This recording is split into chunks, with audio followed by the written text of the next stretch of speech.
അതേ ഒരു പ്രശ്നമുണ്ട്. നീ വിളിക്കുമ്പോഴേ അറിയാം പ്രശ്നമുണ്ടോ. അതല്ല, ഞാൻ വണ്ടി പുറകോട്ട് എടുത്തപ്പം പുറകെ കിടന്ന വണ്ടിയുടെ മുമ്പിലിടിച്ച്.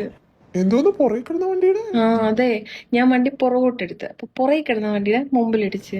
അത് സാരമില്ല, നമുക്ക് ഇൻഷുറൻസ് ഉണ്ട്, കുഴപ്പമില്ല. ഇൻഷുറൻസ് ഉള്ളതുകൊണ്ട് കുഴപ്പമില്ല. കുഴപ്പമില്ല. ഓ, രക്ഷപ്പെട്ടു. അത് എന്റെ പ്രശ്നമല്ല, അയാളുടെ പ്രശ്നമാണ്. ഞാൻ വണ്ടി പുറകോട്ട് എടുക്കുന്ന കണ്ടിട്ട് അയാൾ ഒരു അക്ഷരം മിണ്ടിയില്ല.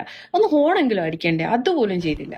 നിനക്ക് ലൈസൻസ് തന്നവരെയും വണ്ടി തന്നു എന്നെയും പറഞ്ഞു. ഞാൻ അയാളോട് പറഞ്ഞേ ഇൻഷുറൻസ് ഫീ അയാള് കേക്കണ്ടേ. തൂറ് തെറിയ എന്നെ അറബി പറഞ്ഞേ. അത് ശരി, അറബിയുടെ വണ്ടിയില കൊണ്ടിട്ടിടിച്ചേ. അറബിയെ അടിച്ചത്. എന്നിട്ട് എനിക്ക് തോന്നുന്നേ അയാളുടെ വണ്ടിയിലെ കിളി പൊങ്ങി വന്നില്ല, അതാ അയാൾക്ക് ഇത്ര ദേഷ്യമായി പോയെ. വണ്ടിയില് കിളിയോ?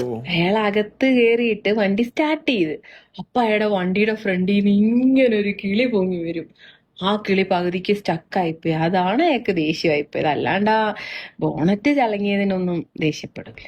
പഠിച്ചവനെ, റോൾസ് റോയ്സിലാണോ നീ കൊണ്ടിട്ടിടിച്ചേ? ഇതുപോലൊരു പേര് അയാളും പറഞ്ഞു. ഞാനങ്ങോട്ട് വരട്ടെ, നിന്നെ ശരിയാക്കി തരാം ഞാൻ. അത് ഇൻഷുറൻസ് വല്ലൊരു മാങ്ങാണ്ടിയില്ല, വണ്ടി കൊണ്ടിട്ട് റോൾസ് റോയ്സിൽ ഇടിച്ചേച്ച് കിളി പൊങ്ങി വന്നില്ല. നീ അങ്ങോട്ട് വരട്ടെ ഞാൻ.